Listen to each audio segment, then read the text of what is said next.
1 Pedro 1, 22 em diante diz assim: tendo purificado a vossa alma pela vossa obediência à verdade, tendo em vista o amor fraternal não fingido, amai-vos de coração uns aos outros ardentemente, pois fostes regenerados, não de semente corruptível, mas de incorruptível, mediante a palavra de Deus, a qual vive e é permanente. Pois toda a carne é como a erva, e toda a sua glória como a flor da erva. Seca-se a erva e cai a sua flor. A palavra do Senhor, porém, permanece eternamente. Ora, esta é a palavra que vos foi evangelizada. Amém. Irmãos, a gente pode aprender algumas coisas importantes aqui nesse versículo, né? Como a gente está estudando expositivamente o Novo Testamento, né? Carta por carta, capítulo por capítulo, versículo por versículo, vai chegar a nossa hora da gente estudar aqui 1 Pedro e 2 Pedro, essas cartas maravilhosas aqui, e vamos nos aprofundar mais nesses assuntos tão gloriosos que Pedro aborda em suas epístolas. Mas hoje eu quero ser sucinto, breve, objetivo, a falar aqui sobre a questão do amor fraternal da igreja. 1 Pedro, ele se alegra dizendo que a igreja purificou a sua alma, ou seja, a gente sabe que o espírito do homem é a sede da sua comunhão com Deus, é a sede da vida e a sede da comunhão com Deus. É a parte mais íntima e mais profunda que há na essência do ser humano, é o espírito dele. E o homem também tem uma alma. Alguns entendem que a alma e o espírito são a mesma coisa, outros entendem que a alma é uma coisa e o espírito é outra. A alma fala de mente, vontade e emoção. E o apóstolo Pedro, interessante que ele fala que esse contato que a igreja teve com o evangelho, esse contato que a igreja teve com Cristo, esse novo nascimento, essa obra regeneradora que operou dentro, lá no íntimo do espírito deles, isso causou uma transformação na parte humana deles, na alma. A alma deles foi purificada, a alma deles foi regenerada, foi transformada. E quando Pedro diz que a alma foi purificada, regenerada, transformada pela obediência da verdade do evangelho, Pedro está dizendo que o nosso lado humano, ele precisa sofrer uma transformação após nós termos um encontro com Cristo. E essa transformação no nosso lado humano, ela primeiro começa a nascer quando o Espírito passa a habitar em nós, e ela começa a transformar a nossa alma, ou seja, vontade e emoções, mente, vontade e emoções. E ao transformar nossas vontades, nossas emoções, obviamente que nossas ações elas mudam. Obviamente que nossas atitudes elas mudam. Porque agora nós passamos a ter uma mente transformada.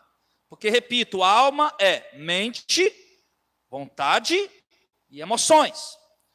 E Pedro está dizendo que ela foi transformada. Agora, ou seja, a mente transformada, o nosso pensamento agora são diferentes dos pensamentos que nós tínhamos quando não éramos transformados. Agora nossos pensamentos são santos. E quando pensamentos impuros invadem nossa mente, a gente luta contra eles, coisa que a gente não fazia antes.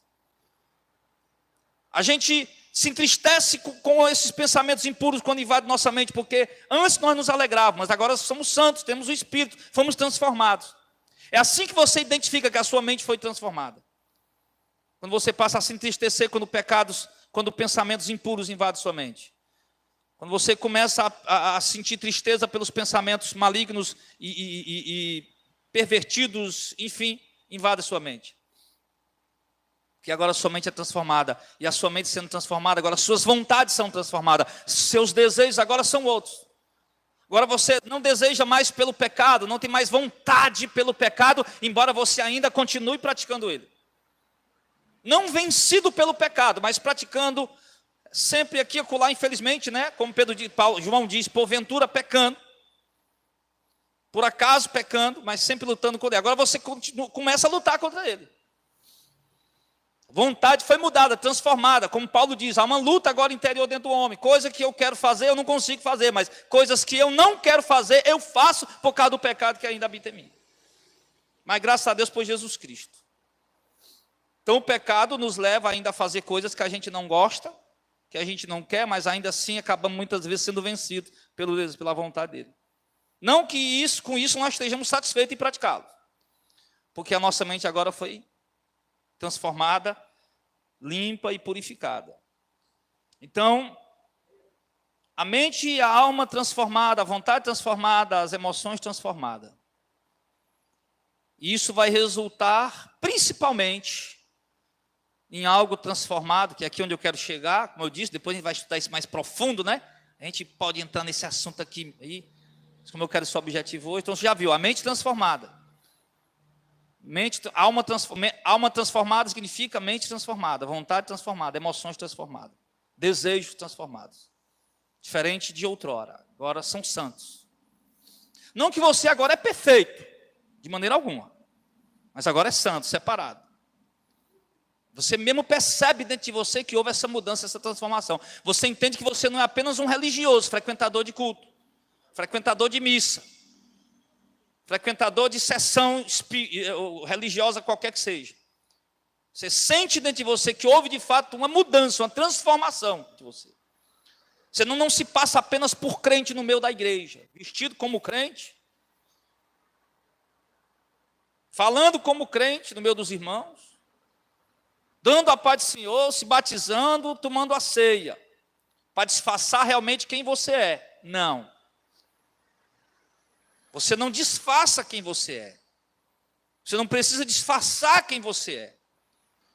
Porque agora você entende que continua sendo imperfeito, fraco, debilitado, totalmente dependente de Deus, mas agora você é uma pessoa transformada. Eu não preciso estar no meio da igreja disfarçando que eu estou em adultério, porque eu não estou em adultério. Eu não preciso estar no meio da igreja disfarçando que eu sou uma pessoa legal, porque de fato eu sinto carinho pela vida das pessoas.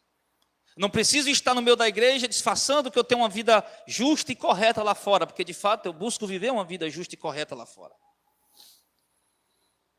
Eu não preciso estar no meio da igreja disfarçando que eu sou uma pessoa boa, que eu não sou uma pessoa má, no sentido de quê? De ser perverso, maldoso, de lá fora, dentro da minha casa, maltratar minha família, aqui, parecer com santo. Eu não preciso disfarçar isso, porque na verdade a minha vida é transformada.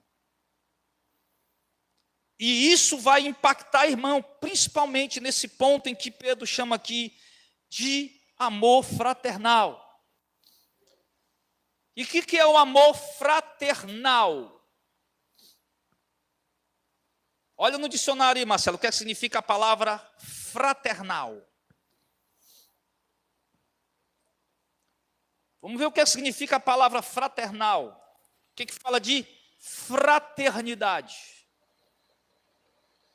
Porque é isso, a Igreja Católica tem todos os anos uma campanha, né? Campanha da fraternidade. O que significa, Marcelo?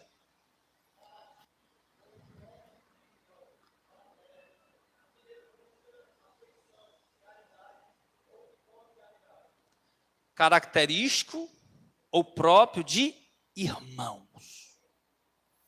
Afeto.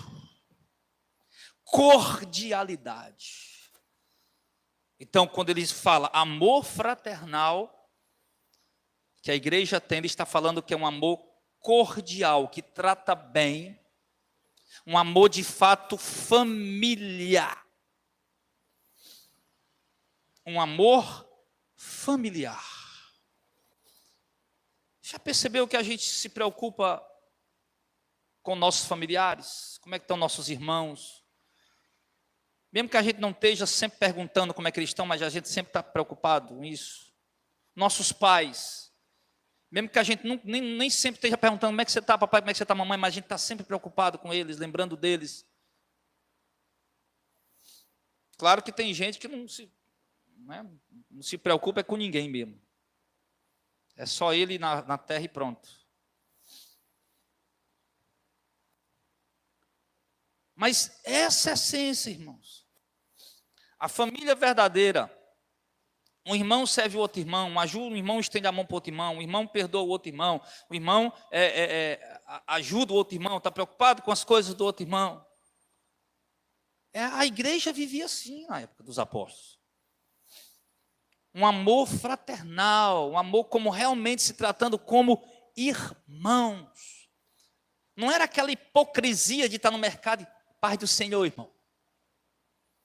Sabe aqueles crentes que você saiu da igreja deles lá e não está mais congregando na tua? Ou tu não está mais congregando na deles? Aí passa por aí, pode ser o irmão. Ou até aqueles irmãos que saíram daqui. Aí a gente encontra eles em algum lugar por aí. Aí porque o irmão não está mais congregando aqui, a gente passa, pode ser o irmão. Para cumprir o protocolo. Porque é crente para cumprir o protocolo. O que nos torna irmão não é uma placa de igreja. Nós somos irmãos porque somos da missão de fé. Os outros ali não são irmãos nossos, não. Pelo contrário, a placa das igrejas está dividindo os irmãos. Nós somos irmãos independente da denominação, da congregação que nós fazemos parte. Claro, desde que sejamos, de fato, convertidos, lógico, né? Desde que sejamos realmente convertidos. Eu prefiro cumprimentar as pessoas, ou mesmo vocês em qualquer lugar. Bom dia, irmão, tudo bem? Boa tarde, irmão, tudo bem? Boa noite, irmão, tudo bem? E às vezes, carinhosamente, Pai do Senhor, meu querido, tudo na paz? Mas não aquela coisa hipócrita de cumprir protocolo, Pai do Senhor, Pai do Senhor, Pai do Senhor. Porque o amor fraternal não se expressa em meras palavras. Se você for olhar o amor fraternal que Pedro presenciou no nascimento da igreja, lá em Atos 2, 3, 4, de que resultava o amor fraternal em Atos 2? A igreja orava continuamente, todo mundo junto. Depois eles iam para casa uns para os outros, a casa uns dos outros orar, porque eles não podiam ter um lugar assim como nós temos aqui reunido. Quando veio a perseguição. Quando eles podiam, eles estavam lá reunidos, 400 irmãos. Depois que veio a divisão, tinha que ser nas casas. Estava lá reunido primeiro, o amor fraternal, levava aqueles irmãos a se unir e orar pelo bem comum uns dos outros. Pelo irmão que estava preso, e orar com sinceridade, com verdade. Hoje a gente ouve falar de irmãos nossos que estão presos lá em outros países, que vão morrer porque são crentes, e a gente está pouco se lixando para isso.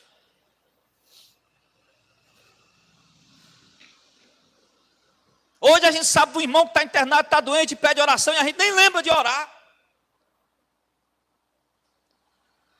Hoje a gente só ouve falar do irmão que está passando necessidade, está desempregado, está com a luz atrasada, a água atrasada, está lá, o negócio está feio lá, está até sem cesta básica, a gente nem lembra de orar pelo irmão. Não sente o mínimo de compaixão. Mas a igreja lá, ela se reunia para orar pelas necessidades uns dos outros. E para Deus trazer mais irmãos. Então, o primeiro impacto desse amor fraternal, a igreja tem uma vida de oração comum. Eu fico preocupado com os crentes de dizer, pastor, ele fez uma oração contrária. Que oração contrária, meu irmão? Tem medo de oração contrária, rapaz? E que tipo de crente é esse que vai fazer oração contrária para os outros? Que marmota é essa? Não, o Gilmar me chateou, o Gilmar me chateou, Senhor, pega o Gilmar, Senhor, pega ele. Aí o Gilmar, sei lá, como um ser humano que sai para trabalhar, que entra e sai de todo lugar, leva uma topada um dia desses, escambicha o dedão do pé. Aí chega na igreja com o pé enrolado, está repreendido, em nome de Jesus. Chega na igreja com o pé enfaixado, aí, tá aí, Deus pegou ele aí, porque quem pegou ele coisa nenhuma, meu irmão? Uma topada qualquer um leva, rapaz. Aí o povo, de vez em quando, eu estava dizendo o Raul ali atrás, que a gente fez uma live falando sobre as heresias lá da Deus é Amor, né? Ainda hoje tem irmão entrando lá e comentando, jogando maldição em cima de nós, vocês vão pagar o preço. Quer dizer, como se um dia eu chegasse a adoecer, seja lá do que fosse, está aí, está pagando o preço que... Eliseu ficou doente e morreu, o profeta, meu irmão. Estava pagando o preço por quê? Doente qualquer pessoa pode ficar. A igreja, meu irmão, o amor fraternal leva a igreja a se reunir para orar, para orar, para pedir perdão, para orar para Deus quebrar o coração duro. Eu magoei o irmão, Senhor, perdoa, e coloca perdão no coração dele para a gente não ficar chateado, mesmo que o irmão vá congregar no outro canto, mas para a gente não ficar chateado com o outro. Mesmo que a gente não tenha mais aquele convívio bom, né, que a gente tinha de andar junto, estar junto, aquela coisa, mas que não haja mágoa no coração, perdoa, Senhor. Coloca esse perdão no coração. Amor fraternal. Leva isso, a igreja a orar. Pedir misericórdia pelos que nos perseguem, nos odeiam, não ficar desejando mal, ou sei lá o quê. Ou fazendo oração contrária. Segundo, aquela amor fraternal daquela igreja, Pedro presenciou isso. Pedro estava lá em Atos dos Apóstolos, capítulo 2, aliás, foi ele que ministrou o primeiro sermão lá em Pentecostes. E Pedro vivenciou a igreja orando, reunida, orando, o povo se reunia para orar, oravam uns pelos outros. Hoje a gente não ora mais uns pelos outros, ora pela gente, nossa casa. Segundo a igreja, os irmãos, a Bíblia diz que os irmãos pegavam dos seus bens materiais que tinham e repartiam uns com os outros, de acordo com o que os outros tinham necessidade. Pedro vivenciou esse amor fraternal. Viu os irmãos com amor. Como é o nome daquele levita que vê Deus bem, trouxe lá para... Muitos levitas, Barnabé, levita, de Chipre, né, natural de Chipre, vendeu propriedade, trouxe lá os pés dos apóstolos, os apóstolos foram repartir com os irmãos. Amor fraternal, o irmão fazia as pessoas desapegadas que elas tinham para poder servir o irmão.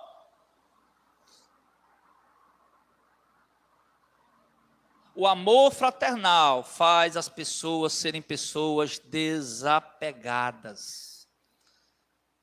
Ele tem, ele possui, ele ganha bem, ele usufrui, mas ele é desapegado. Ele não tem aquilo como um Deus. Tem como algo que ele sabe que pode usufruir hoje, mas que depois, quando Jesus voltar, ou quando ele vier a perseguição, para ele usufruiu já, pronto. Já foi, já era. Desapegado. Ao contrário de muitos que são o quê? Avarentos. Só pensam em si, nos seus próprios umbigos.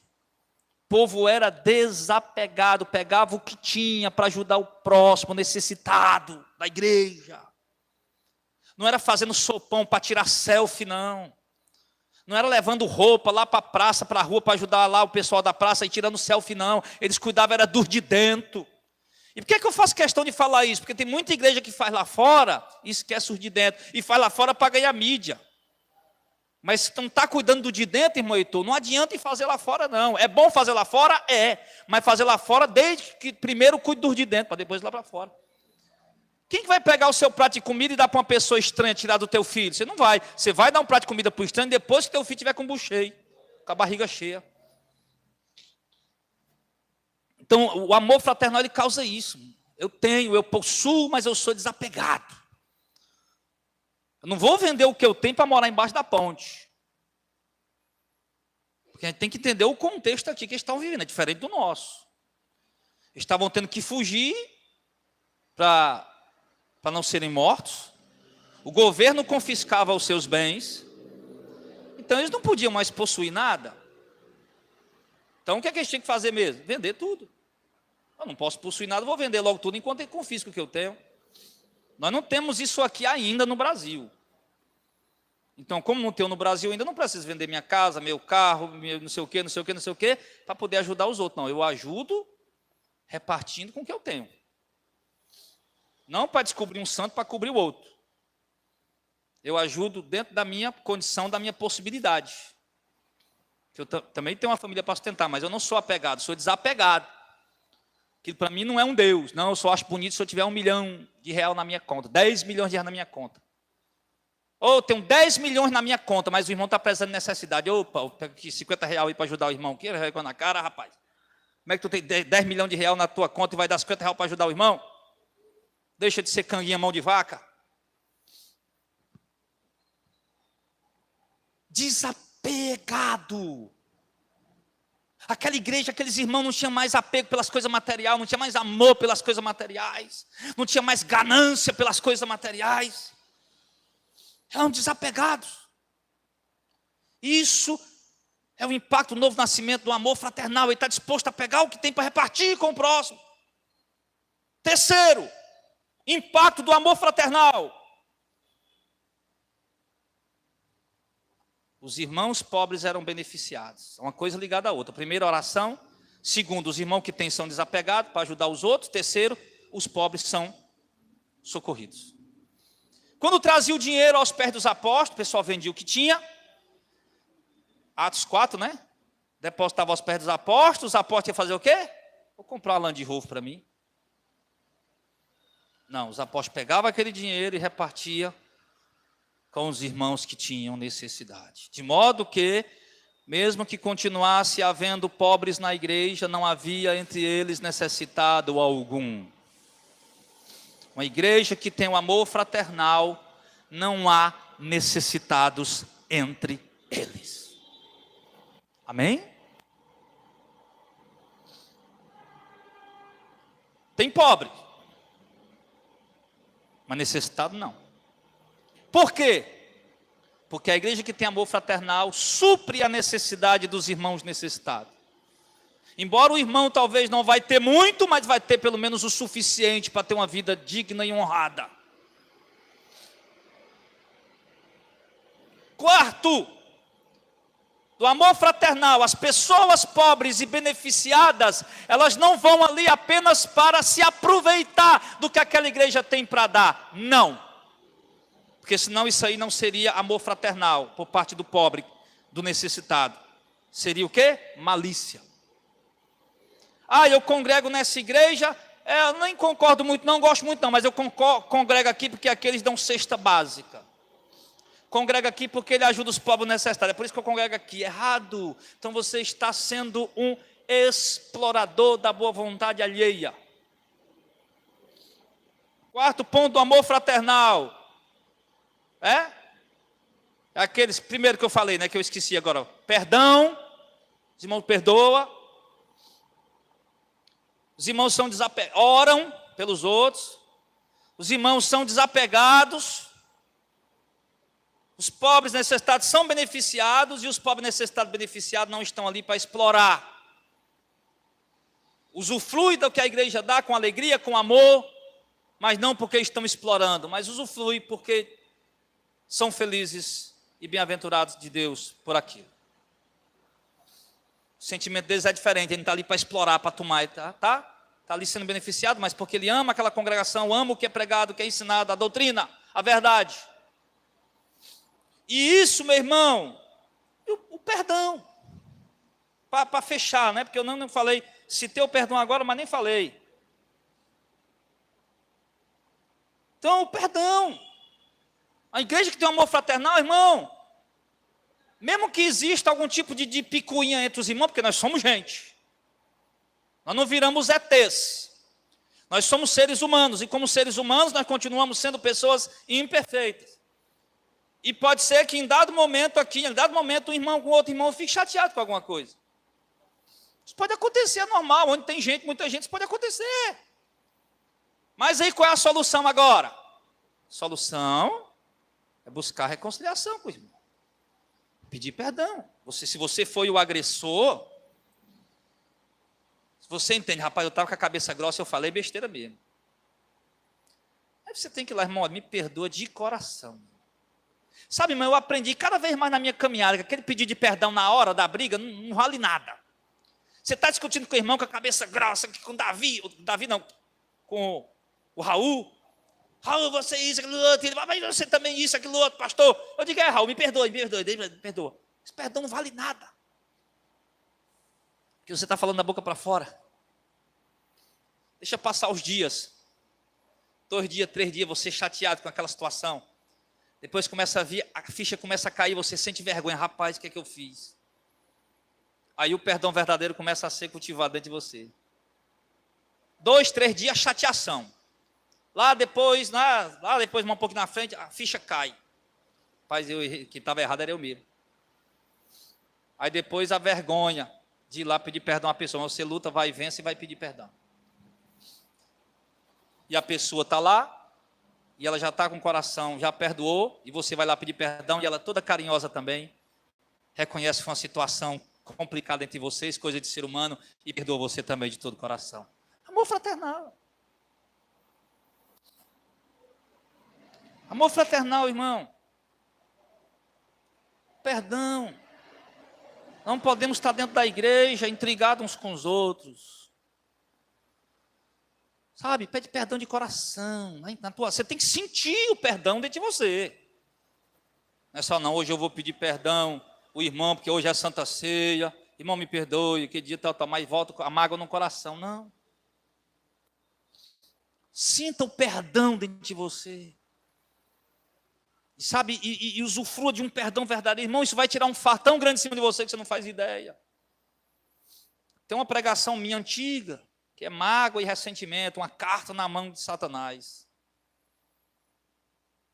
Isso prejudica a vida de muita gente, atrapalha a vida de muita gente. Então, irmãos, por último, deixa eu falar para vocês aqui, nesses pontos aí, poderia abordar tantos outros, mas quando eu falei que as pessoas pobres, necessitadas, não exploram a igreja, não estão ali só para explorar a igreja, eu me esqueci de falar também que uma coisa que acontece muito hoje no Brasil, que uma igreja que tem fraternidade também, os líderes também não exploram as pessoas.